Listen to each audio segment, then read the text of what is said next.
नमस्कार। भावगंगा के सभी श्रोताओं, दर्शकों, मित्रों, परिजनों का हमारा और अरुण जी का नमस्कार। आज हमारे बीच अरुण जी हैं। आज भावगंगा का 1003वां अंक है, विशेष अंक है, क्योंकि अरुण जी जैसे व्यक्तित्व हमारे इस स्टूडियो में हैं और हमारा इनका बहुत कुछ कॉमन है।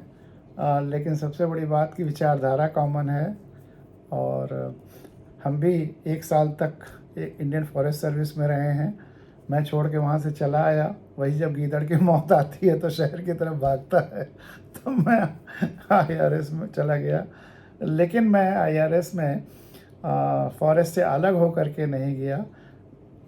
जंगल का, प्रकृति का एक एम्बेसडर होकर के शहरों शहरों घूमता रहा और बातें बताता रहा, कहता रहा, वो विचारधारा फैलाता रहा। और अरुण जी आजीवन फॉरेस्ट सर्विस में रहे। पहले जब मध्य प्रदेश 2 हिस्सों में नहीं बटा था तो पूरे मध्य प्रदेश में थे। बाद में छत्तीसगढ़ में चले गए और देखने से तो अभी लगता है कि 10-15 साल की सर्विस बाकी होगी, लेकिन रिटायर हो चुके हैं, 5 साल के आसपास हो गया।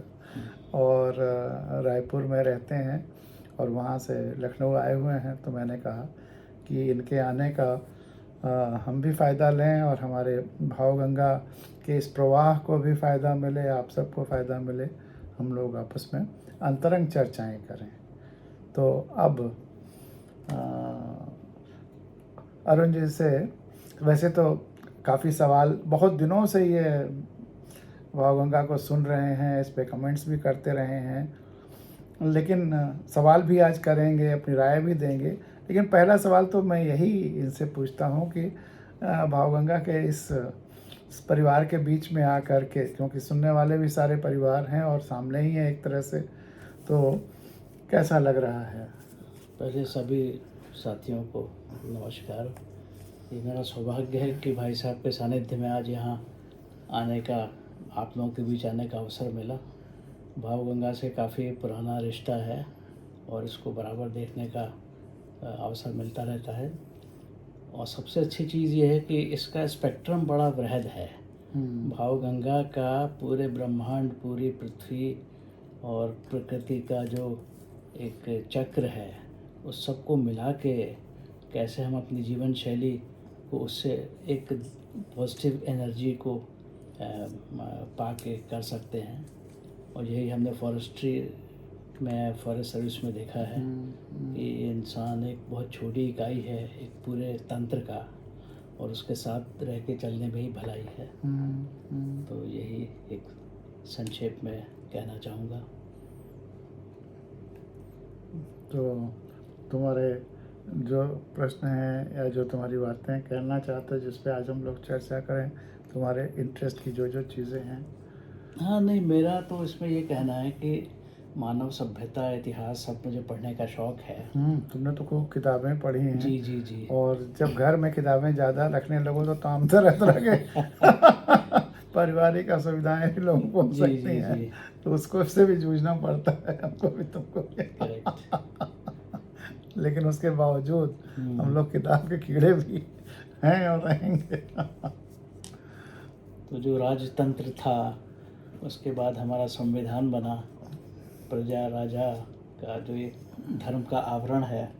तो एक कौतूहल का विषय ये है कि प्राचीन काल से ही राजा और जो क्लर्जी कह सकते हैं, या जो हमारे धार्मिक पुजारी हैं या मौलाना हैं, इनका एक पूरे मास पर ऐसा प्रभाव पड़ा जिसको मुझे थोड़ा ये नकारात्मक लगता है कि जो लोगों की बदहाली है, तो उनको एक छद्म संतोष दिया गया कि भाई ये जो आपकी दुर्दशा है, जो कि राजाओं अधिनायकों के शोषण के कारण होती है, तो दोनों को ये सूट करता था।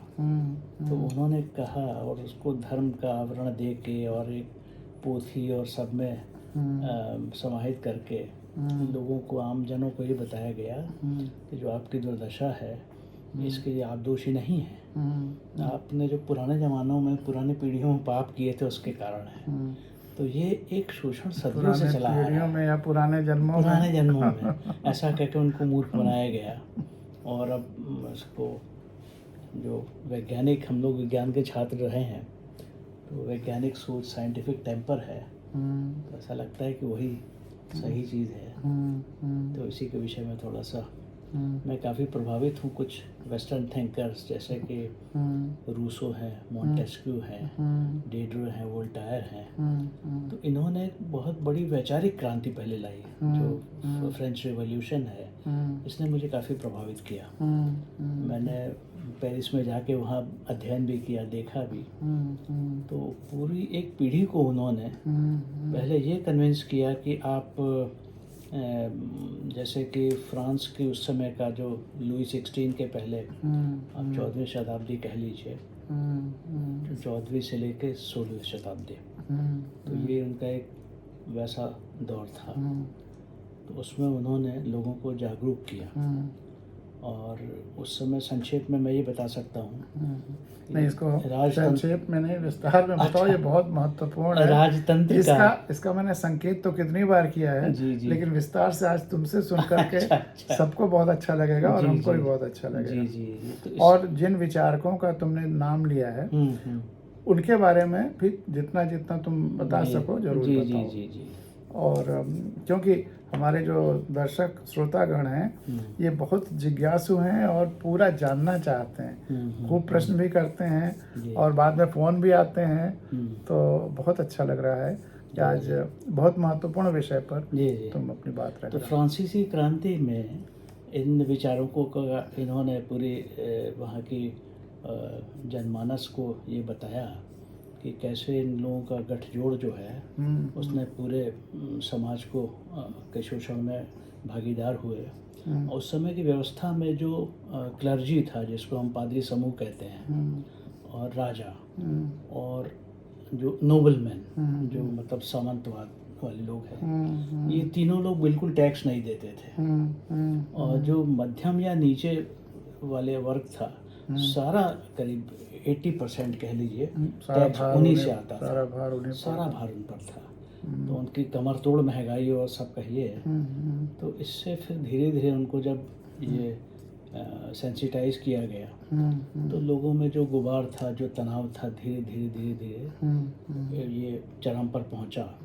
और इस विषय में एक और भी चीज़ है कि यूरोप में भयंकर प्लेग फैला था, तो उसमें करीब यूरोप की आधी पॉपुलेशन ख़त्म हो गई। तो उसमें फिर अच्छा, ये लोग कहते थे जो कि अरे परमात्मा ये है और हम तुम्हारे लिए अच्छा वो करेंगे, परमात्मा सब कुछ कर सकता है। तो लोगों की अपेक्षाएं बहुत थी। तब उनको फिर पता चले ये सब तो ढोंग है, इसका कोई मतलब नहीं है। तो ये रोमन कैथलिक्स का था, तो लोगों ने विरोध करना शुरू किया। उससे फिर प्रोटेस्टेंट्स और जो रूढ़ियाँ थी वो थोड़ी वो होने लगी। और उन्होंने फिर एक क्रमबद्ध एक जो अध्ययन है, जिसको आज हम एक साइंटिफिक टेम्पर कह सकते हैं, जो हमारे संविधान निर्माताओं ने संविधान में भी लिखा है, महत्वपूर्ण तरीके से लिखा है, we should develop a scientific temper, वैज्ञानिक दृष्टिकोण, हमारी पूरी पीढ़ियों के लिए अंधविश्वास और इन सब चीज़ों से हम दूर रहें। तो ये एक मुझे बड़ा महत्वपूर्ण संदेश लगता है पूरे विश्व के लिए या हमारे यहाँ के। तो ये बहुत अच्छी तरह से तुमने इसको बताया। और अपने प्रोग्रामों में हम लोग इसकी कई बार चर्चा कर चुके हैं। और शुरू से अगर और थोड़ा पीछे जाएं, जब हम कबीलों में रहते थे, तो जैसे तुमने फ्रांस की क्रांति और उस समय के यूरोप का जो चित्रण किया, तो तब तक क्लर्जी भी उभर आई थी, सामंत लोग, और राजा फुल फ्लेजेड थे और धर्म सत्ता थी। लेकिन इसकी और ओरिजिन, बीजारोपण जब कबीले में एक लीडर हुआ, मतलब जो ज़्यादा डोमिनेट करने लगा बाकी कबीले के सदस्यों को, और कबीले बढ़ते गए, उसकी संख्या बढ़ती गई, जब गांव वगैरह बसने लगे एक तरह से, और क्षेत्र भी अपना बढ़ाने की कोशिश होने लगी, तब उस कबीले के सरदार को भी वही टैक्सेशन या कुछ ना कुछ बार्टर सिस्टम, या कहीं से जितना तुम उगाते हो उसे थोड़ा थोड़ा हमको दो तो हम लड़ाई करेंगे, दूसरे कबीलों से रक्षा करेंगे, जंगली जानवरों से रक्षा करेंगे, वगैरह वगैरह ये चीज़ें शुरू हुई। और जो बड़ा सरदार था फिर वो कई औरतें भी रखने की, वो हरम भी बनाने की परंपरा। अब बाद में तो हजारों हजारों के हरम बनने लगे, लेकिन उसने शुरुआत वहाँ से हो गई हरम बनाने की। एक व्यक्ति और एक पुरुष एक स्त्री का नहीं, बल्कि हरम वगैरह के, हरम तो उर्दू वर्ड है लेकिन उस समय जो भी उसके लिए शब्द रहा हो, तो वो भी शुरू हुआ। तो उससे जो और कबीले के लोग हैं उनको ज़्यादा मेहनत भी करनी पड़ती थी, और उसका जो सरदार का एक्सेस जो खर्चा है उस पर भार पड़ता था। तो अब उसको रैशनलाइज करने के लिए, जस्टिफाई करने के लिए या सही सिद्ध करने के लिए उसने कुछ लोगों को लगाया, अपने ख़ास लोगों को, कि इन लोगों को समझाओ कि ये जो अगर वो उनको लग रहा है कि भोग रहे हैं ज़िंदगी, तो यह राजा का कुकर्म नहीं है या कबीले के सरदार का कुकर्म नहीं है, ये उनके कर्मों का फल है, पूर्व जन्म के कर्मों का फल है। और राजा से इससे कोई वास्ता नहीं है, और इसलिए असंतोष की भावना उनमें ना आए, उसको वो स्वीकार कर लें, यह बात आई। एक नशे की हालत में छोड़ दें, नशे की हालत में उनको छोड़ दें। और यही बात बढ़ते बढ़ते, तो ये जो सबको समझाने वाला व्यक्ति था वही आगे चल करके वो धर्म सत्ता या प्रीस्ट या पादरी बना, लोगों को समझाने लगा, कान फूंकने लगा। और जब उसने देखा कि हमारी वजह से ये कबीले का सरदार या राजा इतने ऐशो आराम से रह रहा है और उसकी ज़रूरतों को हम पूरा करने के साधन बन रहे हैं, उसको जो भी चाहे वो समृद्धि हो या स्त्री हो, सब प्रोवाइड करने में मदद कर रहे हैं, जो राजतंत्र तक आते आते वो बहुत बड़े रूप में हो गया, तो मुझे अपना भी हिस्सा चाहिए। तो अगर उसको पूर्व जन्म के कर्मों का फल कह करके हम लोग वो संतुष्ट कर रहे हैं, तो उसका दूसरा हिस्सा अपने लिए करें। स्वार्थ सिद्ध की तुम यहाँ ऐसी पूजा करो, यहाँ ऐसे पूजा करो, कर्मकांड करो, तो तुम्हारा अगला जन्म भी ठीक हो जाएगा। पिछला जन्म उसका कर्म का फल अभी भी भोग रहे हो, लेकिन अगला जन्म भी ठीक हो जाएगा। और या स्वर्ग नरक की अवधारणा की गई कि तुम पिछले कर्म का नरक भोगना है, या इस जन्म में अगर अच्छे काम करोगे तो तुम स्वर्ग भोगोगे, कपोल कल्पना, लेकिन उसके लिए भी तुम पूजा पाठ करो। तो ये पूजा पाठ, इसकी परंपरा वहाँ से शुरू होते होते 16वीं शताब्दी का जो तुम किस्सा बता रहे हो वहाँ, और उसमें फिर एक वर्ग और जुड़ गया, सामंतों का। तो यह तो यहाँ तक आया।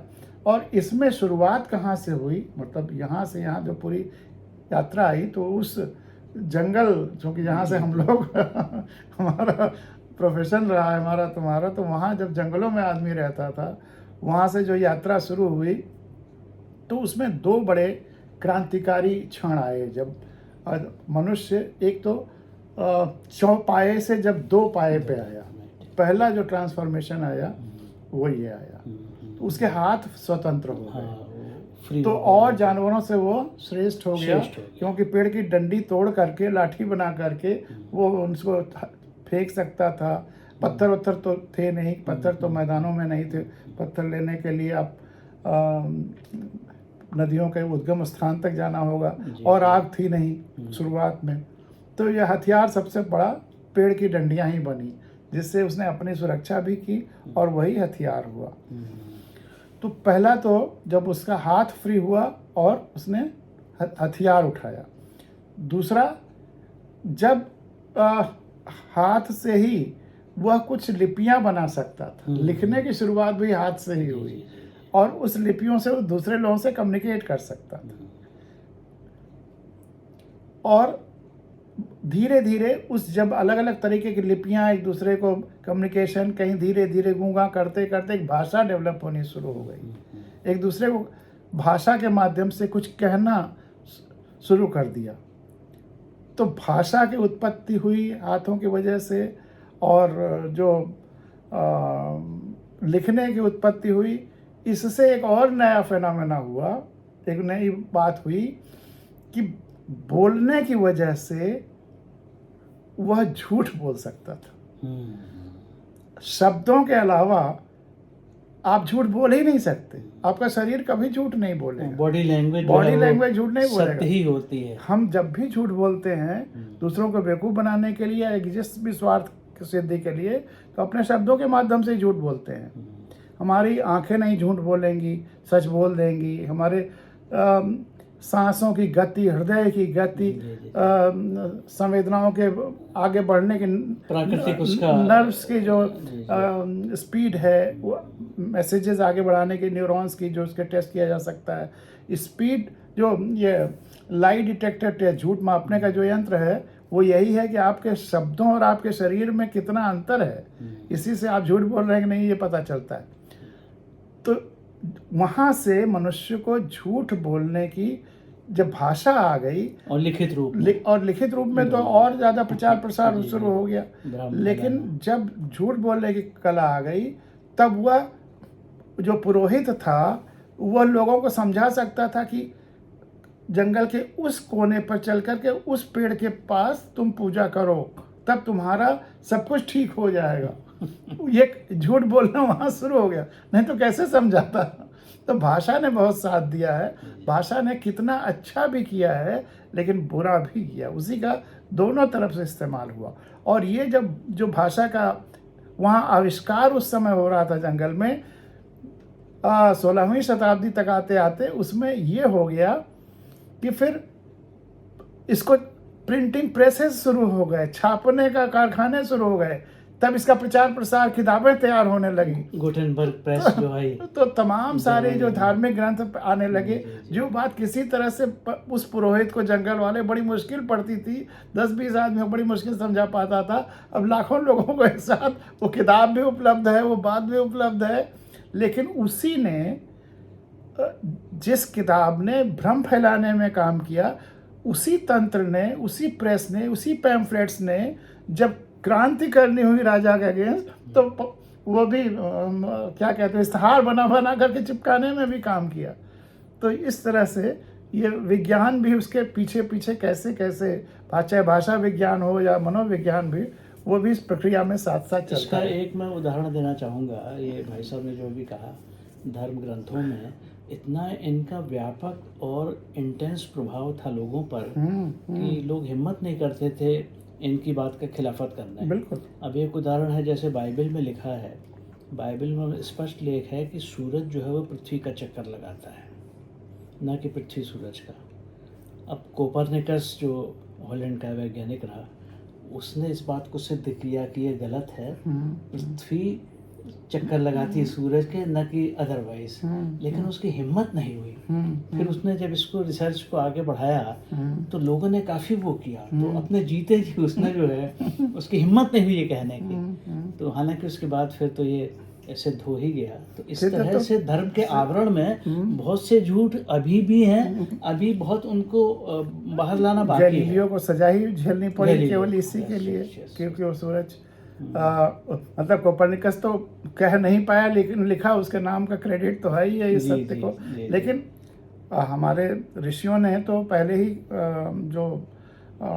ये तो पता लगा ही लिया था अपने ऑब्जर्वेशंस के माध्यम से कि सूरज की धरती परिक्रमा करती है। और लेकिन ये हिम्मत जुटाना कि बाइबल के खिलाफ वो लिखने की हिम्मत नहीं कर रहे थे। और जब पता चला, अब तो मतलब अब चाँद पे आदमी जा रहा है और अब आप बाहर से जा कर के स्पेस से सब कुछ देख सकते हैं। आश्चर्य ये है कि बाइबल या इस तरह के जितने धर्म ग्रंथ हैं जहाँ तमाम असत्य हैं, लोगों के प्रूव हो चुके हैं, उनको अभी भी पवित्र और महत्वपूर्ण माना जाता है। आश्चर्य ये है। उनकी रूढ़ियों को, जैसे रोमन कैथलिक्स थे जो बहुत ही कट्टर थे, बाद में फिर उनका काफ़ी विरोध हुआ, प्रोटेस्टेंट्स हैं, उनमें काफ़ी खूनी संघर्ष हुआ। ये सब तो इतिहास का विषय रहा है। लेकिन खुली आंखों से देखना, समझना, उसकी बहुत ज़रूरत है। अच्छा, हमारे धर्म ग्रंथों में भी भाई साहब आप देखिए, बहुत सी ऐसी भ्रांतियाँ जो हजम नहीं होती। जैसे देवराज, हम इंद्र की बात करते हैं, अरे कि उनका स्वागत किया, इंद्र गए, और जब महाभारत के अंत में युधिष्ठिर अपने उस कुत्ते के साथ पहुंचे, भाई सब बिछड़ चुके थे, तो इंद्र ने कहा कि इसको बाहर ले जाओ, नहीं ले, उसकी एंट्री मना कर दी। तो उन्होंने कहा नहीं भाई, ये मेरा तो हो सकता है टेस्ट था। लेकिन मुझे इंद्र के चरित्र पे ध्यान आता है कि हम लोगों ने इतना हाइप बना रखा है, तो इंद्र का बहुत से जो शिलालेख गौतम ऋषि का प्रसंग है, अरे बहुत वो घृणित है। बड़ा आप इस पर थोड़ा रोशनी डालेंगे। जी जी। इंद्र के ये दो चीज़ें तो मुझे कभी नहीं समझ में आई।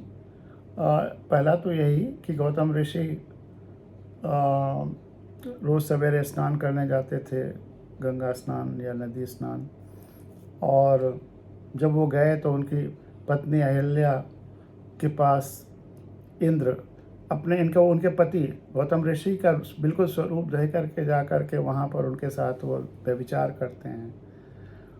और जब पता चलता है गौतम ऋषि को, तो ये कैसे हुआ आज तक कोई नहीं समझ सकता कैसे होता है कि श्राप, बड़ा श्राप अहिल्या को देते हैं गौतम ऋषि कि तुम पत्थर के हो जाओ। इंद्र को श्राप नहीं देते हैं तुम भस्म हो जाओ या पत्थर के हो जाए। जो दोषी है उसको श्राप नहीं देते हैं, उस श्राप उस बेचारी पीड़िता को देते हैं। और फिर इस धर्म की, जिस धर्म में राजा, देवताओं का राजा इंद्र हो, वह धर्म क्या मानेगा, क्या करेगा, क्या प्रेरणा लेगा। और इसीलिए 100% तो हम लोग नहीं कह सकते, लेकिन अधिकांश हमारे जितने बड़े संत महात्मा और पूजा करने कराने वाले अपने हैं कथावाचक, वो सब उसी परंपरा के हैं, हो गए हैं। वो सब इंद्र का ही, वही जो आदर्श के लोगों को अब अलग अलग रूप धर करके और उनके साथ गलत काम करें, और व्यवस्था भी उनको सपोर्ट करती, सजा देती है पीड़िता को। कितनी बार आप देखेंगे कि पीड़िताएं परेशान होती हैं, उनके अगेंस्ट FIR होता है। और जो हमारे आजकल के मॉडर्न इंद्र हैं, वो अगर जेल में भी जाते हैं तो चुनाव के समय प्रचार के लिए छोड़ दिए जाते हैं, तमाम ऐसे उदाहरण। तो ये हमारे गलत देवता के पूजा करने से समाज गलत हो जाता है। और दूसरी बात, अगर कोई बहुत अच्छा काम करता है तो हमारा जो अगर ईश्वर है कोई व्यक्ति के रूप में, वैसे हम लोगों की तो यही अवधारणा कि पूरा ब्रह्मांड ही एक विराट जीवन शरीर या समग्र जो है, जिसमें सारे काल पदार्थ, पूरा ब्रह्मांड कह लें, हाँ, जिसमें सारी तरंगें, सारी शक्तियाँ सब शामिल हैं। जो संपूर्णता है वही ईश्वर है, और वह एक विराट जीवंत शरीर है, और हम सब उसके जीवंत अंग हैं। तो अगर हम कोई अच्छा काम करते हैं, उस सब के, उस विराट ब्रह्मांड के जुड़ाव के साथ सबके कल्याण के लिए कोई काम करते हैं, तो विराट ब्रह्मांड खुश होगा, अच्छा लगेगा उससे। न कि कोई कहते हैं कि अगर कोई अच्छा काम करता है तो, अब आजकल तो पता नहीं इंद्र है कि नहीं, लेकिन ये कहानियां तो यही गढ़ी का कही जाती है, और कहानियां सब झूठी हैं, इसमें कोई शक नहीं। उसमें तो यही कहा गया है कि जब कोई अच्छा काम करता है तो इंद्र का इंद्रासन डोलने लगता है, वो नाराज होते हैं और तपस्या भंग करने के लिए अप्सराएं भेजते हैं। ये सब क्या तमाशा है। तो मुझे हंसी भी आती है, लेकिन अब तो हमको अपने इंद्र जैसे देवता को तिलांजलि दे देना चाहिए। और बाइबल में उस तरह की चीज़ें हैं कि धरती जो है चिपटी है, ये सब कॉन्सेप्ट हटा देना चाहिए। खुली आंखों से जब हम सच्चाई देखेंगे तो क्यों देर कर रहे हैं इन सब चीज़ों को करने में। अब इसको जल्दी से जल्दी करेक्ट कर लेना चाहिए, उसको शुद्ध कर लेना चाहिए, और नहीं करेंगे तो समय अब इनको पीछे छोड़ देगा। हाँ, तुम क्या कह रहे हो? हाँ नहीं, मैं यही कह रहा था, मैं बीच में ध्यान आया कि हमारे जो खगोल शास्त्री हैं, अब हमारे पास आज तो सूचना तंत्र इतना अधिक है, पूरे ब्रह्मांड में उन्होंने एस्टिमेट किया है करीब 100 बिलियन गैलेक्सीज हैं, और एक एक गैलेक्सी में करीब 100 बिलियन स्टार्स हैं, मतलब एक सूर्य। तो चूंकि हम लोग भारतीय वन सेवा में वनों का वो किया, तो हमारा स्वरूप कितना छोटा है ये इस बात से सिद्ध होता है कि पूरे ब्रह्मांड की तुलना में पृथ्वी एक कण से भी छोटी हुई है। अगर हम पूरे उसको देखें कॉस्मोस को, तो our earth is less than a sand particle. What a sand particle is in relation to this earth. इसमें भी अभी तक हम जितने पौधे या जो हमारे फौना फ्लोरा है, जीव प्राणी है, जो मेरीन है, पूरी मेरीन बायोलॉजी है, तो उसका बहुत ही छोटा भाग हम अभी तक पढ़ पाए हैं। मुश्किल से 12-13% जो है, उससे ज़्यादा पेड़ पौधे और जीवों का अध्ययन हम नहीं कर पाए हैं। तो अभी बहुत कुछ करना बाकी है। जी जी। तो मुझे लगता है विज्ञान के से ही हम लोग हम विज्ञान को ही सबसे ज़्यादा विज्ञान क्या है? व्यवस्थित ज्ञान, शुद्ध ज्ञान, व्यवस्थित ज्ञान, यही विज्ञान है। सच्चाई, जब सत्यमेव जयते कहा जाता है। और वैदिक मंत्र जो सनातन की बात करते हैं, वैदिक 5-6 मंत्र ही सनातन हैं। बाकी सब तो फिर कहानियां हैं, किस्से हैं, ढकोसले हैं। असतो मां सदगमय, असत्य से सत्य की तरफ जाना है। तमसो मां ज्योतिर्गमय, मृत्योर्मा अमृतम गमय। दरअसल जो अगर हम ये मृत्यु से अमृत की तरफ कैसे जा सकते हैं, ये बड़ा आसान है। अगर वो जो एक मेरी कविता है, दर्द से हम ब्रह्मास्मि, अगर उसको आप ध्यान दें तो मृत्यु तो असंभव है। और तुम तो कई बार सुन चुके हो, आप लोग भी सब सुन चुके हैं, लेकिन नहीं, बार-बार अच्छा क्योंकि प्रसंग आ गया है। बिल्कुल बिल्कुल। और इस मंत्र से उसका जुड़ाव भी है। तो अगर हम आपसे पूछें कि ईश्वर ने सबसे बड़ी, या इस एग्जिस्टेंस ने, ब्रह्मांड ने हमें सबसे बड़ा तोहफा, सबसे बड़ा उपहार क्या दिया है, जिसकी वजह से हम सुरक्षित हैं, हमारा शरीर सुरक्षित है, हम बचपन से हम बढ़ तो गए हैं, लेकिन सभी अंग प्रत्यंग लगभग वही है, अनुपात वही है। लेकिन तो वह सबसे बड़ा तोहफा, सबसे बड़ा गिफ्ट, सबसे बड़ा उपहार क्या है? तो अगर मैं आपसे पूछूं तो आपके मन में अलग अलग उत्तर आएंगे, लेकिन इसका सबसे उचित उत्तर है दुख, प्रेम, पीड़ा। दुख न कहें, पीड़ा, पेन, दर्द, संवेदनाएं हमारी जो है। संवेदना तब जब दूसरे की वेदना को हम अपनी वेदना समझ, जहाँ दूसरा आ जाता है तो संवेदना आ जाती, जहाँ केवल हम हैं तब वेदना ही है। तो अभी इसके बाद आ जाएगा। तो हमारा देखिए, हम कहीं भी कुछ दर्द महसूस होता है, पीड़ा महसूस होती है, खतरा महसूस होता है, तो हम अपने को हटा लेते हैं, बचाने की कोशिश करते हैं, सुरक्षित करने की कोशिश करते हैं। लेकिन बालों को दर्द अगर नहीं होता है तो हम कितने तरह से काटते हैं, फैशन के नाम पे, अहंकार तुष्टि के नाम पे। कुछ लोग तो ऐसे हैं कि बालों को शेव करते हैं और दाढ़ी मूंछ बढ़ाते हैं, अलग अलग स्वांग रचते हैं। तो ये जो दर्द है, जो हमें सुरक्षित रखता है, हमारा सबसे बड़ा सुरक्षा कवच है, ये है, हमें सुरक्षित ही नहीं रखता है। एक बहुत बड़ी परिभाषा यहाँ पैदा हो जाती है हमारे ख्याल से। मनुष्य के लिए सबसे बड़ी परिभाषा भौतिक जगत की ये हो जाती है कि अगर हम एक पिन को यहाँ चुभाएं तो दर्द होगा, या पेन की निब को यहाँ कुछ करें तो दर्द नहीं होगा। तो परिभाषा ये बनती है कि जहाँ जहाँ शरीर है वहाँ वहाँ दर्द महसूस होता है, जहाँ जहाँ शरीर है वहाँ वहाँ दर्द महसूस होता है।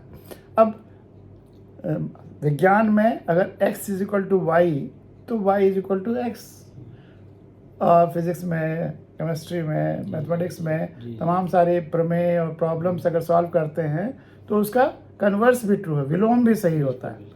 तो जहाँ जहाँ दर्द महसूस होता है वहाँ वहाँ शरीर है, और फिर इसका कन्वर्स कि जहाँ जहाँ शरीर है वहाँ वहाँ दर्द महसूस होता है, और जहाँ जहाँ दर्द महसूस होता है वहाँ वहाँ शरीर है। यहाँ दर्द महसूस होता है, शरीर है। यहाँ दर्द अगर हम चुभाते हैं या कुछ करते हैं, दर्द नहीं महसूस होता है। लेकिन जहाँ जहाँ का दर्द हमें महसूस होता है वहाँ वहाँ शरीर है। अकाट्य सत्य। यह अकाट्य सत्य है कि जहाँ जहाँ का दर्द महसूस होता है वहाँ वहाँ हमारा शरीर है। अगर हम तुम्हारा दर्द महसूस करते हैं तो इसका मतलब तुम यहाँ हमारा शरीर है। बिल्कुल। और अगर उसी का प्रसार है, एक्सटेंडेड बॉडी, एक्सटेंशन है, एक्सटेंडेड बॉडी है। अगर हम परिवार का दर्द महसूस करते हैं तो परिवार हमारे शरीर का विस्तार है। अगर हम समाज, प्रकृति, धरती का दर्द, देश जो धरती का अंग है, या पेड़ पौधे, वनस्पतियाँ, जीव जगत, नदियाँ, पहाड़, सबका दर्द महसूस करते हैं तो सब हमारे शरीर का विस्तार है, एक्सटेंडेड बॉडी है। और यही भाव अगर हमारे ध्यान में बढ़ता चला जाए, ध्यान और कुछ नहीं है, इसी जो संवेदनात्मक, जो तुमने संवेदना कहा, तो जब हम दूसरे की वेदना को अपनी वेदना जैसा समझते हैं तो ये संवेदना है, जुड़ाव है हमारा जुड़ाव है, संवेदना है। तुम्हारी वेदना जब हम अपनी वेदना जैसा समझते हैं तो तुमसे हमारा संवेदनात्मक जुड़ाव। संवेदना जब तुम्हारी वेदना हम अपने वेदना के समान समझते हैं तो ये संवेदना।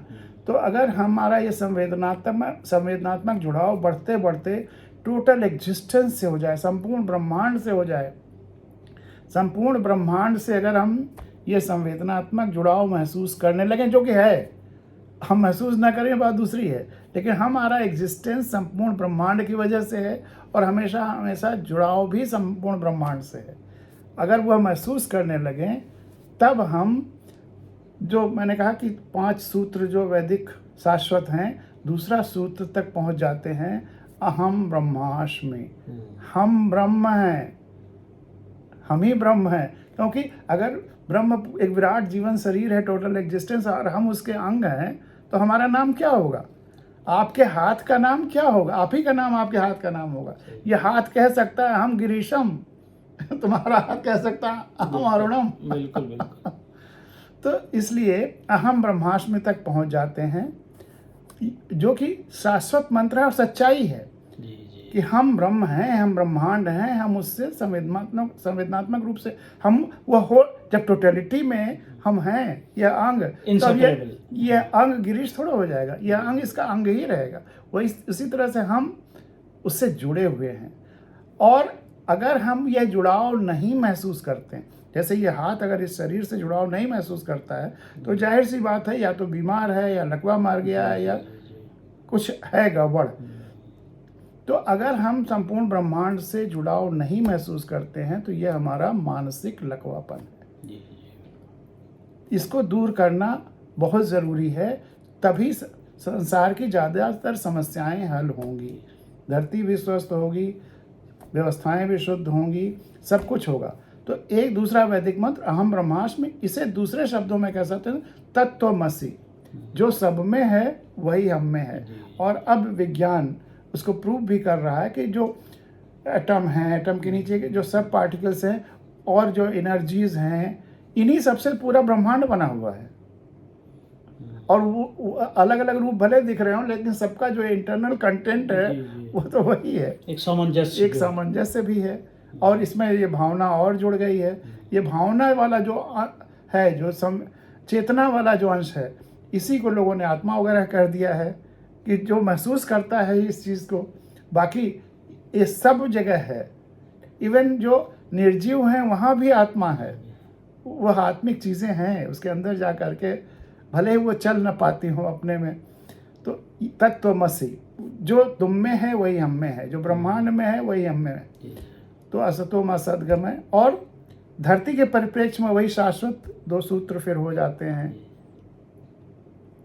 कि वसुधैव कुटुंबकम, पूरी धरती एक परिवार है।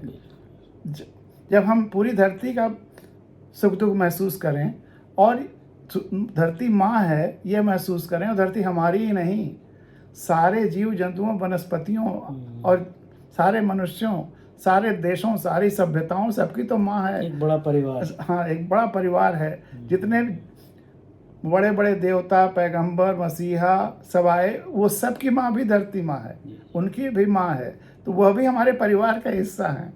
तो अब वसुधैव कुटुंबकम और सर्वे भवन्तु सुखिनः, यही मुख्य शाश्वत सूत्र हैं वैदिक, जो सत्य हैं, शाश्वत हैं। बाकी सब तो कहानियाँ हैं। बिल्कुल, बहुत आपने अच्छी तरह से तो उसको बताया। अब तुम ये जो फिलोसफर्स हैं, रूसो, मॉन्टेग्यू और इन सब के बारे में थोड़ा थोड़ा बता दो, क्योंकि बहुत महत्वपूर्ण है ये। नहीं, इनका तो खैर काफ़ी रहद वो है। अब मैं संक्षेप में ये कहना चाहूँगा कि ये लोग युग दृष्टा थे। इनकी जो सोच थी वो कपोल कल्पना नहीं थी। बिल्कुल। इन्होंने काफ़ी गहराई से मानव विचार, आचार का अध्ययन किया और जो तत्व जो छुपे रहते हैं उनको सामने लाया, जनमानस के सामने, और पूरा अपना जीवन इसमें, चाहे हम अरिस्टोटल की बात करें, प्लेटो की करें, कन्फ्यूशियस की करें, जितने भी हमारे दार्शनिक हैं, तो अब मैं ये तो दावा नहीं करता मैंने सबको पढ़ा है, लेकिन यह है कि कोशिश कर रहा हूँ, अभी एक छात्र ही हूँ। तो इनको मुझे लगता है कि हम लोग साइंस के बैकग्राउंड के रहे हैं, इस दिशा में काफ़ी मतलब एक अच्छा है, सबको अध्ययन करना चाहिए। तो इनकी जो दृष्टि है, इन्होंने अपने जीवन से सीखा। आसपास में जो घटनाएं हमारे हो रही हैं, जो स्वार्थ सिद्धि है, बहुत लोग बहुत सुपरफिशियली चीज़ों को देखते हैं, इन्होंने काफ़ी उसके अंदर जाके उसको महसूस किया। और सबसे बड़ा काम ये कि पूरी पीढ़ी को जो जगाया, जो रेनेसा जिसको हम इंग्लिश में बोलते हैं, रेनेसा, जन जागरण पूरा यूरोप में का डार्क एज के बाद जब ये हुआ, तो उससे तो फिर काफ़ी उसके बाद प्रगति हुई और जितना अंधविश्वास था वो ख़त्म हुआ। तो उसी के फिर आगे अब हमको अपने देश में भी इन चीज़ों को, अभी हम लोग यूरोप से अगर तुलना करें तो बहुत इन चीज़ों में जकड़े हुए हैं। जो हमारा समाज है, जो आम जन है, वो बहुत ज़्यादा जो कर्म कांड में ये बड़ी पीड़ा देता है। आप अब कहना नहीं चाहिए, किसी मंदिर में आप जाइए, जैसे पूरी मंदिर में मैं गया और मैंने ये किस्सा और जगह का भी सुना है, और इसमें कोई कहने में शर्म की बात नहीं है। वहाँ आप प्रसाद चढ़ाइए, पीछे से जो लोग हैं पुजारी वगैरह फिर दुकान में पहुंचा देते हैं। दुकान से फिर आप दूसरा ग्राहक खरीदते हैं, फूल हो, प्रसाद हो, तो चढ़ावा हो। एक लड्डू जो है वो कम से कम बताया लोगों ने कि साहब 7-8 बार जब तक खराब नहीं हो जाता तो वो सर्कुलेट होता है। सारे सब जगह इतना पाखंड फैला हुआ है, बहुत पीड़ा होती है सबसे। बहुत ही जो है वो, अब ईश्वर तो कल्याणकारी है, वो अच्छी बात है, लेकिन जो उसके में लोग जुड़े हुए हैं उनको बड़ा जो है वो, लेकिन अब अंधविश्वास हमारी जनता है, ठगी जा रही है। देखिए, बिल्कुल सही कह रहे हो। और वेस्ट में कम हो गया है, जी। लेकिन ख़त्म वहाँ भी नहीं है। इतना अंधविश्वास नहीं है जितना हमारे देश में या इस बेल्ट में है अभी एशिया के। लेकिन अभी भी पोप का वर्चस्व और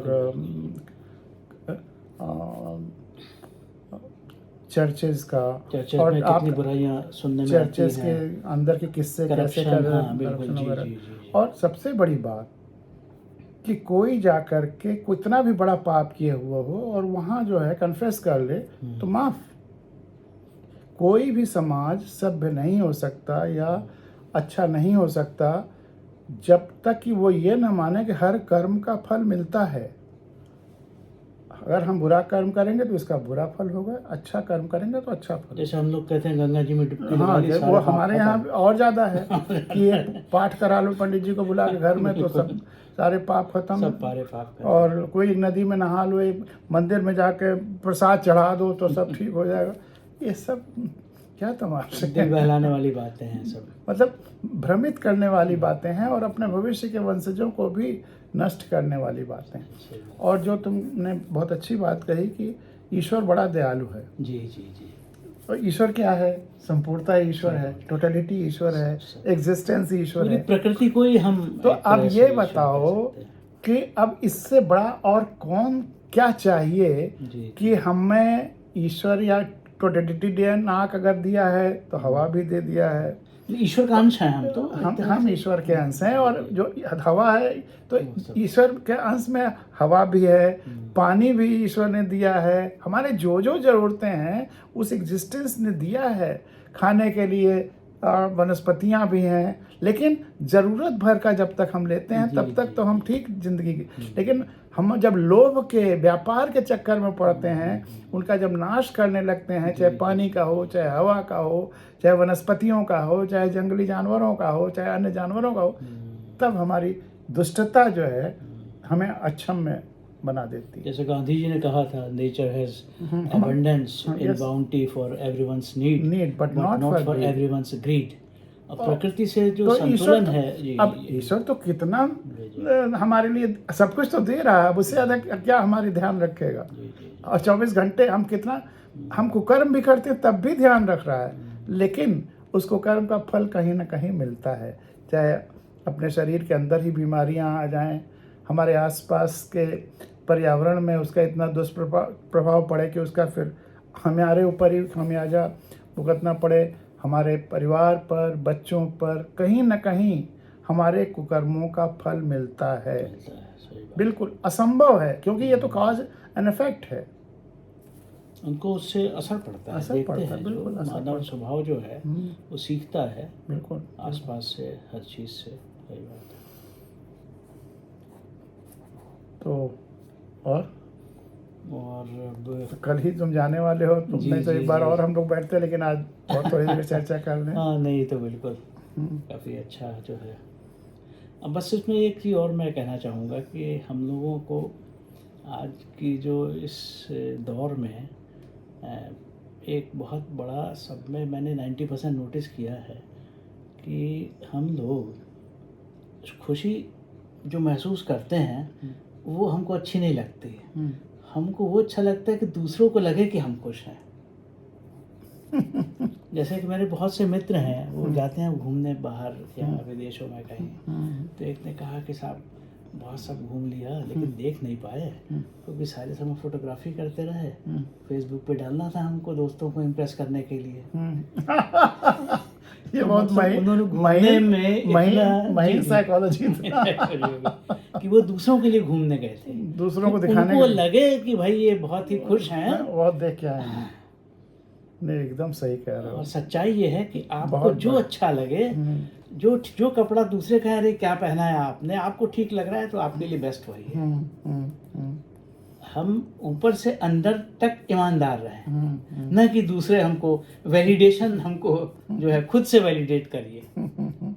तो कहीं ये उस पर तो नहीं कह रहे हो कि अभी थोड़ी देर पहले मैं तुमसे कह रहा था कि फोटोग्राफ में कलर या थोड़ा शर्ट्स वगैरह ज़्यादा अच्छे लगते हैं, लाइटर, तो वो मतलब कैमरे की वजह से कह रहा था, ऐसा नहीं कि नहीं, तुम्हारे व्हाइट शर्ट पे हमारे श्रोता लोग उससे कोई संबंध नहीं इसका। नहीं, ये तो बड़े भेद की बात है। मतलब हम चारों तरफ अपने यही देख रहे हैं।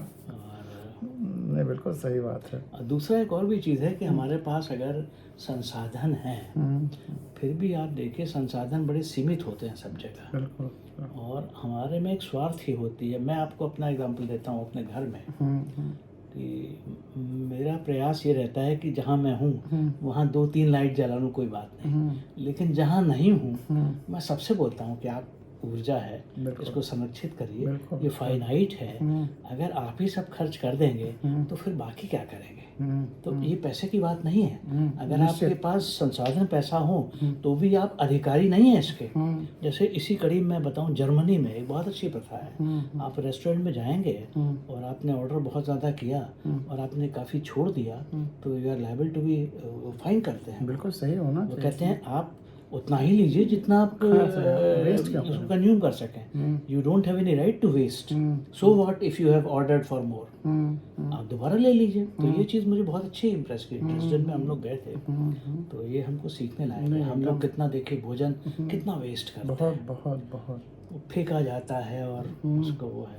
तो ये चीज़ें छोटी छोटी, मतलब अगर नहीं, ये तो हमें भी बहुत जी खराब मैं बड़ा लगता है। अलोकप्रिय हूँ इन चीज़ों के लिए, नहीं, लेकिन मेरी आत्मा नहीं मानती। अलोकप्रिय होना कोई बुरी बात नहीं है। मुझे दूसरे से सर्टिफिकेट नहीं चाहिए, मुझे लगेगा कि मैंने ठीक किया है, मेरी आत्मा प्रसन्न रहती है। ये कायदे से तो हर एक को चाहे पानी का टैप हो, चाहे बिजली का हो, या एनर्जी या कोई किसी तरह का जो ये वेस्टेज है ये नहीं होना चाहिए। प्रकृति से एक पत्ती भी एक्स्ट्रा नहीं तोड़ना चाहिए, क्योंकि हर पत्ती ऑक्सीजन दे रही है।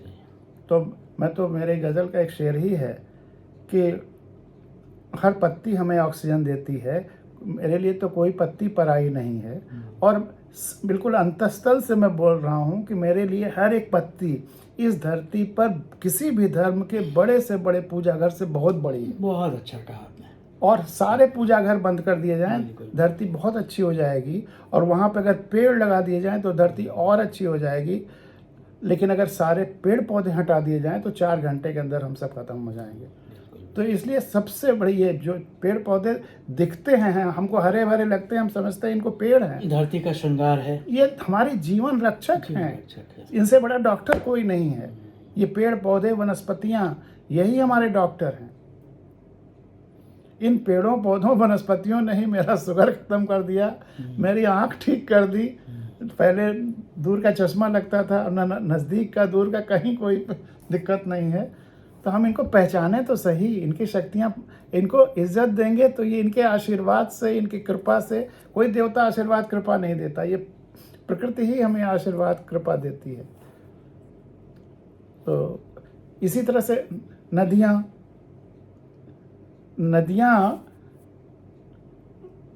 उनमें स्नान करने से अगर हमारी कुकर्म नहीं दूर होंगे, अगर कोई माने कि हमारे पाप मिट जाएंगे, तो नदियों के स्नान में पाप नहीं मिटता।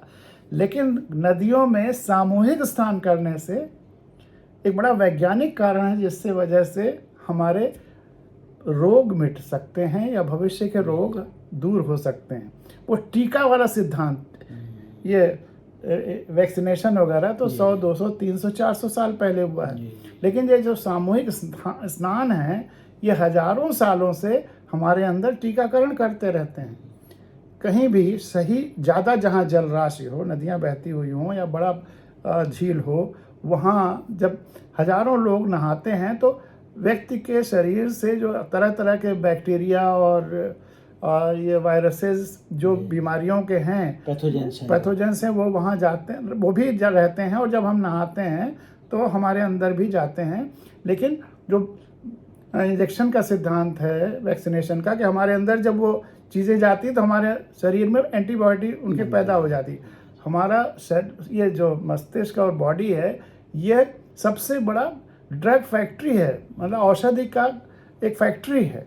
और उस चीज़ की औषधि वो पैदा कर लेती है एंटीबॉडी, और वो मेमोरी में हमेशा रहती। कभी भी उस तरह का वायरस या इन्फेक्शन आया तो वो अपने आप तैयार होकर के लड़ लेती है। तो यह इन्फेक्शन दूर करने के लिए और एक बहुत बड़ा मतलब उस समय के कुछ ऑब्जर्वेंट जो डॉक्टर्स रहे होंगे, समझदार लोग रहे होंगे, उन्होंने ये देखा होगा, कभी जब कबीलों में रहते तभी देखा होगा कि इस जगह पर सब साथ जब नहाए हैं तो बहुत सारे रोग दूर हो गए हैं। तो वो एक सामूहिक स्नान का पर्व और प्रथाएं चालू हो गई। और गंगा में और ख़ास तौर से, क्योंकि वहाँ बहुत सारे और औषधियाँ जो हिमालय से जब आती हैं तो उसके साथ भी प्रवाहित होकर के आती हैं। लेकिन जहाँ ये औषधियाँ नहीं हैं, वहाँ भी झीलों में और इस तरह के स्नान में ये वैक्सीनेशन वाला लाभ ज़रूर होता है। अच्छा, प्रकृति देखिए सबसे बड़ा डॉक्टर है। बिल्कुल। जैसे कि बहुत से हेल्थ एक्सपर्ट्स बोलते हैं कि आप अपने भोजन में प्राकृतिक चीज़ उसका समावेश करें। अब जैसे हम लोग देखते हैं जंगल में, वनों में, जैसे हमारे जितने प्राणी हैं, बंदर हैं, उसका ब्लड सबसे प्योर है, अल्कलाइन है, 7 से pH ज़्यादा है। क्या कारण है? पत्ता खा रहा है, फल खा रहा है, बिल्कुल लाइव फूड है। तो एक कहते हैं कि साहब आपके भोजन में कम से कम आधा या 1/3 लाइव फूड हो, सलाद हो, पत्ता हो तो और अच्छा है। क्योंकि जैसे पत्ता है, आप पालक, कोई भी पत्ता आप देखेंगे, उसको बॉईल करते हैं तो काफ़ी न्यूट्रिएंट्स जो है वो वेस्ट हो जाते हैं। तो हम लोगों ने देखा, बल्कि वहाँ कच्चा पत्ता लाते हैं खाने के समय आपके सलाद में, खाने के पहले पत्ते का प्लेट ही देंगे। वाह वाह। तो भोजन में जितना ज़्यादा लाइव मतलब फूड रहेगा वो हमारे उसके लिए बहुत अच्छा है, हेल्थ के लिए। तो तुम तो देखते ब्लड थिन करेगा। तुम तो देखते हो कि सुबह हमारा इतना कटोरा भर के हाँ, पत्ता हाँ, रहता नहीं, है, आपको देखा तो मैंने। तुमको लगा होगा कि जानवर है कि आदमी है। नहीं, चल रहा है। जानवरों से हम बहुत सीखना है, हम भी प्राणी ही हैं, हम मनुष्य कोई ऐसा नहीं है, बल्कि हमको उनसे बहुत सीखना है। नहीं, बिल्कुल। आज हम लोग इतना प्रोसेस्ड फूड खाते हैं, तो वो तो सब बेकार ही है एक तरह से देखा जाए तो। और आज जो हम लोगों की चर्चा हो रही है वो बड़े अच्छे और शुभ दिन पे हो रही है। जी जी जी। आज हलछठी है, हलछठ जी। या हलखष्ठी जो भी कह लीजिए, जिसमें तमाम तरह तरह के पत्ते और उन सब की पूजा होती है। जी। और जो भोजन भी किया जाता है वह बिना हल चलाए हुए जो स्थान है, जिस चावल भी ऐसे ही तिन्नी का और वो सब खाया जाता है। तो पत्नियां ये व्रत रहती हैं और परिवार, खास करके बच्चों के लिए, बेटे के लिए, और अब तो विस्तृत रूप में बेटियां और सबको शामिल कर लिया गया है। और मैं उन्हीं व्रतों को वाकई अच्छा व्रत मानता हूं जो प्रकृति से जुड़े हुए हैं, प्रकृति से हमें जोड़ते हैं। तो ये हल छठ हो गया। बिहार का जो छठ पर्व होता है जो कि सूर्य के अर्घ देने का है, सुबह शाम, शाम को भी डूबते सूरज को भी अर्घ देते हैं, ये उसकी और बड़ी खासियत है। होली का त्यौहार है जो फसलों से जुड़ा हुआ है, लेकिन ये जो देवता और देवियों से जोड़ करके त्यौहार बनाए गए हैं वो मुझे समझ में नहीं आते। वैसे विरोध भी नहीं करता हूँ, अगर सब लोग खुशी मना रहे हैं तो सबकी खुशी में शामिल भी हो जाता हूँ उन लोगों की खुशी के लिए, लेकिन दिल से कोई ऐसी श्रद्धा की बात नहीं। और तो इसलिए हलखष्ठी की आप सब लोगों को ढेर सारी शुभकामनाएं, मंगल कामनाएं। ये एक तरह से वैदिक त्यौहार है, और वैदिक में सनातन शाश्वत मंत्रों वाला वेद, ना कि उसके वेदों में भी बहुत सारी बाद में अवैज्ञानिक चीज़ें भरी हुई हैं, इसमें कोई शक नहीं। और बताओ। बस सब मेरे ख्याल से काफ़ी अच्छी चर्चा रही। हाँ, काफ़ी चर्चा रही। मार्गदर्शन में बड़े भाई साहब के, अरे मार्गदर्शन में काफ़ी जो है वो डाइवर्स टॉपिक्स जो है वो बिना किसी तैयारी के जो नहीं, तुम्हारे अनुभवों के आधार पर। तुमने इतनी किताबें पढ़ी हैं। जी जी जी। तुम्हें तो कुछ सोचने के लिए मजबूर करूं जी। कि अगर 5 सबसे उनमें टॉप किताबें मैं कहूं कि तुम्हें कौन कौन सी लगी तो बताओ। एक और उसमें क्या क्या खास बात बहुत अच्छी लगी। अच्छा देखिए, जहाँ तक पुस्तकों का सवाल है तो मैंने जो एक बुक पढ़ी थी, small is beautiful, very Alan Schumacher की, तो उसका काफ़ी उसको पढ़ के बहुत प्रसन्नता होती है। बहुत सी जो हमारे मन में आशंकाएं हैं या जो बहुत सी गलतफहमियां हैं वो दूर होती हैं। ये पता चलता है कि जीवन के लिए वास्तविक आनंद किस चीज़ से आता है। बिल्कुल, बहुत बढ़िया। काफ़ी गलतफहमियां दूर बहुत होती हैं। बहुत सही तो किताब। मेरी ऑल टाइम फेवरेट बुक है बहुत स्मॉल इज़ ब्यूटीफुल। उसका सारांश और बता दो 2-3 लाइनों में। जी जी जी। अब यही है कि हम लोग जो इतना चीज़ों को कॉम्प्लेक्स वे में रखते हैं, तो उनका संदेश ये है कि चीज़ें सरल हों और हमारे ऊपर बर्डन ना बने। आज होता है क्या है कि हम लोग अपने ऊपर बहुत ज़्यादा बोझा बढ़ा लेते हैं। तो जितना सरल रहे जीवन, और जैसे कहते हैं ना, जो बूंद में वही समुद्र में, तो छोटा बड़ा कुछ नहीं होता। और हमारी जो मिनिमम जो आवश्यकताएं हैं, न्यूनतम, जैसे कहा जाता है कि अगर आप अपने घर में किसी वस्तु का उपयोग 6 महीने तक नहीं करते तो आपको उसको अपने घर में नहीं रखना चाहिए। बिल्कुल सही। तो मतलब डीक्लटरिंग जिसको बोलते हैं। तो इसी पे एक छोटी सी कविता 2 लाइन की मुझे पुरानी अपनी याद आ रही। जी जी। कि स्मॉल इज़ ब्यूटीफुल। तो ये स्मॉल सामानों के लिए तो है ही, जैसे टेम्परेचर है उसके लिए भी स्मॉल टेम्परेचर ठीक है, रीजनेबली। उसी का एक कविता छोटी सी है कि धन बहुत कुछ तापमान की तरह होता है, और ये नॉर्मल टेम्परेचर वो तो बहुत सुख दे, हाँ, थ्रेशोल्ड वाले के आसपास वो बहुत सुख देता है। बहुत ज़्यादा वो असहनीय हो जाता है, हमें जला देता है। लाइफ में टेंशन बहुत आता है। लेकिन एकदम ना हो, बर्फ बन जाए तो वो भी तकलीफ दे देता है। डेस्टिट्यूट। तो डेस्टिट्यूट भी नहीं होना, एक स्मॉल, वही एक स्मॉल मतलब जीरो नहीं है, स्मॉल इज ब्यूटीफुल कहा गया, जीरो इज ब्यूटीफुल नहीं कहा गया, तो जीरो टेम्परेचर नहीं होना चाहिए, स्मॉल टेम्परेचर, मध्यम मार्ग जैसे गौतम बुद्ध का है। और मध्यम मार्ग पे तुमने बुद्ध की याद दिला दी। जी जी जी। तो बुद्ध का सबसे बड़ा कंट्रीब्यूशन जानते हो मुझे क्या लगा? आज जिस सब्जेक्ट पे हम लोग चर्चा कर रहे हैं उसी से जुड़ा हुआ कि बुद्ध ने पहली बार ये जो धर्म सो कॉल्ड हैं, हाँ, जो अविश्वास, अंधविश्वास और तमाम अवैज्ञानिक तत्व हैं, उस सब को, उसके अंधेरे को हटा करके, कीचड़ को हटा करके, धर्म मतलब हमारी ड्यूटी क्या है, जी जी, हमारा सत्य क्या है, तो हमारी आस्था तो होनी चाहिए, जैसे संपूर्ण ब्रह्मांड में आस्था होनी चाहिए, आस्था और विश्वास जरूरी है। तो आस्था के डायमेंशन में उन्होंने विज्ञान को समाहित कर दिया, पूरा यूनिवर्सल अप्रोच, यूनिवर्सल देश के बाहर तक साइंटिफिक प्रसार हुआ। जी, साइंटिफिक रिस्पेक्ट कह लीजिए, वर्शिप कह लीजिए, जो भी कह लीजिए, तो उसमें साइंस, विज्ञान को बिल्कुल भर दिया और जितने अवैज्ञानिक तत्व थे उनको हटा दिया। और भविष्य के लिए अब एक ऐसे फिर बुद्ध की तरह क्रांति की ज़रूरत है। और ये 16वीं शताब्दी का जो रेनेसां या लोकतंत्र की शुरुआत, वो भी उसी दिशा में पहला कदम है। अंत वहाँ होना है जब पूरी व्यवस्था सत्य और विज्ञान आधारित हो जाएगी, उसे जीवोक्रेसी तक पहुंचना है। लेकिन बुद्ध पे मुझे एक उदाहरण बड़ा अच्छा याद आया, बड़ा मज़ेदार है। गौतम बुद्ध जी को एक सेठ जी थे, तो उन्होंने कहा साहब थोड़ा ज्ञान दीजिए, कभी मेरे घर भोजन करने आइए। तो उन्होंने कहा ठीक है भाई। तो गौतम बुद्ध जी ने कटोरा ले गए और उसके में गोबर रखा था उन्होंने। तो कहने लगे बेटा मैं अभी जल्दी में हूँ, तुम इसी में दे दो। सेठ जी ने देखा, यार ये क्या, फेंकी महाराज। तो गौतम बुद्ध ने कहा कि अभी तुमने समझा नहीं, यही तो मैं तुमको समझाने आया हूँ।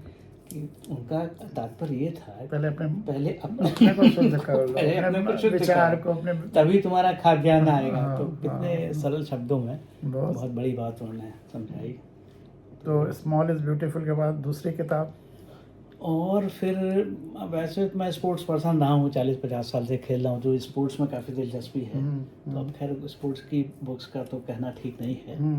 तो फुटबॉल में दिलचस्पी है, क्रिकेट में है और टेनिस में है। Very good, very good. और हमारे जो ग्लिम्पसेस ऑफ वर्ल्ड हिस्ट्री है नेहरू जी की, अरे वाह, उसको मैंने वो किया है। और इनका अच्छा लगता है मोपासां की शॉर्ट स्टोरीज मेरे पास है, बहुत बढ़िया पब्लिकेशंस की। तो उसकी मैंने करीब 80% कहानी पढ़ी है और सभी मुझे बहुत अच्छी लगती है। मेरे विचार से अगर शॉर्ट स्टोरी को देखें तो पूरी दुनिया में उनसे अच्छी शॉर्ट स्टोरीज कोई फ्रेंच शॉर्ट स्टोरी राइटर थे, गाई डी मोपासां, बहुत अच्छे थे। हिंदी में प्रेमचंद कुछ हद तक जाते हैं। नहीं, प्रेमचंद तो खैर जी जी, क्योंकि बड़े रैशनल हैं और बहुत प्रॉब्लम सॉल्विंग हैं उनकी कहानियाँ। जी जी। तो ग्रामीण चित्रण, ग्रामीण जीवन का चित्रण, लोकतंत्र के लिए, लोकतंत्र में उनकी जो परीक्षा कहानी है जी, कि कैसे लोक सेवकों को चुनना चाहिए। अगर हमें मौका कभी मिले कि सिविल सर्विसेज में कैसा इंटरव्यू लेना चाहिए, तो प्रेमचंद की उस कहानी से सबक लेना चाहिए। हमारे साहित्य के बहुत बड़े हस्ताक्षर हैं वो। तो प्रेमचंद जी फिर बहुत कई डायमेंशन उनकी, और एक और 2 परीक्षा कहानी है उनकी, दूसरी वाली भी उतनी अच्छी है जिसकी फिर कभी चर्चा करेंगे। जी जी, तो बहुत।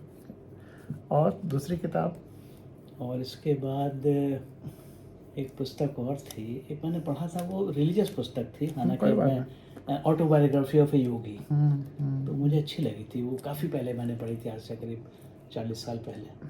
तो थोड़ा उसमें स्पिरिचुअल एलिमेंट है। और उसको मैंने भी पढ़ी है, परमहंस उसमें स्पिरिचुअलिटी को कुछ कॉस्मिक कनेक्टेडनेस से ही जोड़ा हुआ है। उस तरह की मेरी पहली पुस्तक थी, तो पूजा पाठ वगैरह से अलग रख के, इसलिए इसको कहा जा सकता है। जी जी जी जी। और बाकी शेक्सपियर के प्लेज मुझे बहुत अच्छे लगते हैं। जैसे मैंने जूलियस सीजर पढ़ा था, उसके लंबे लंबे संवाद थे कि O judgment, the word said to the brutish beast that men have lost their reason. My heart is in the coffin with Caesar, and I must pause till it comes back to me. O judgment, the word said to the brutish beast that men have lost their reason. बहुत अच्छा उसमें है जब scissor को मार देते हैं, traitors है, ब्रूटस और कैशियस है, तो बड़ा अच्छा चित्रण है वो।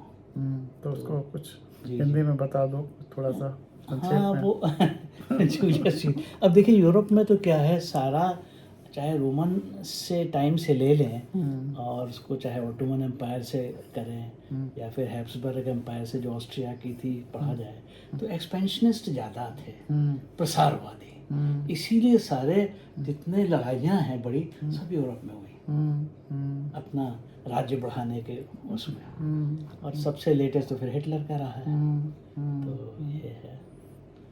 तो 4 हो गए किताबें? नहीं कर रहा है, मैं तो 10-20 जो 5 और बता दो। याद नहीं। और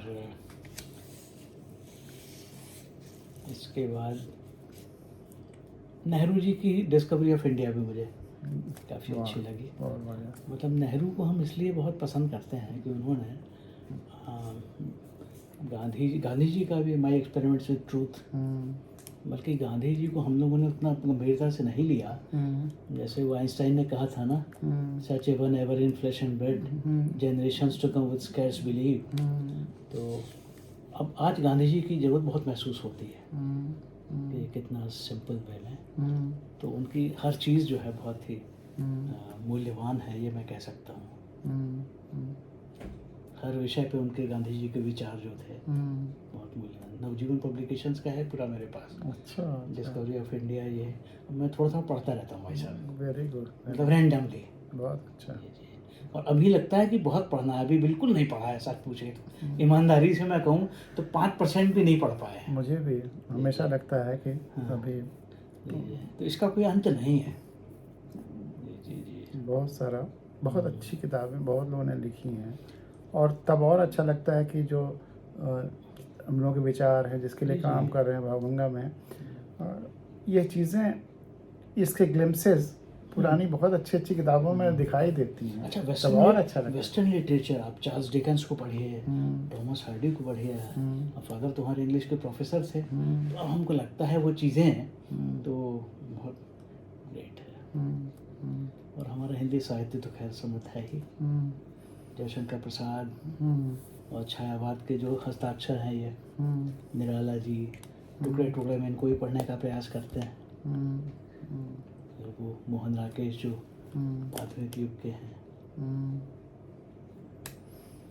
अब रिटायरमेंट के बाद इन सब चीज़ों में समय व्यतीत हो तो अच्छा लगता है।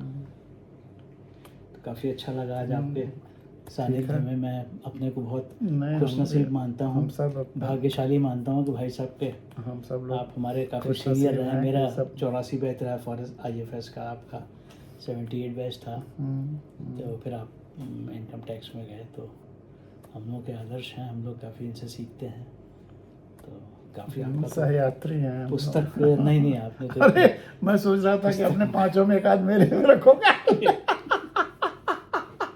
नहीं, मैंने कहा मैं रखूंगा तो आप कहें, आप ये ना समझें कि मेरे को इम्प्रेस करने के लगे। नहीं, बहुत अच्छा किया। आपका जो तुमने नहीं रखा तो मैंने डिस्कोर्स, नहीं मैं समझ रहा हूँ, डिस्कोर्सेज में मतलब एवरीथिंग अंडर द सन तो बहुत गूढ़ बात है, और जो पॉजिटिविटी से भरा रहेगा उसी को अच्छा लगेगा, और गंभीर बातों को सरल शब्दों में कहना, तो ये तो है। तो बहुत बहुत धन्यवाद अरुण, और सभी श्रोताओं और दर्शकों को भी बहुत बहुत धन्यवाद कि आज हम लोगों का प्रोग्राम फिर लंबा हुआ। अक्सर लंबा शुरुआत में रहता था और फिर भी आपने पूरा देखा, इसके लिए विशेष धन्यवाद। और हल छठ की एक बार फिर ढेर सारी बधाइयाँ, शुभकामनाएं। नमस्कार, शुभ रात्रि, नमस्कार।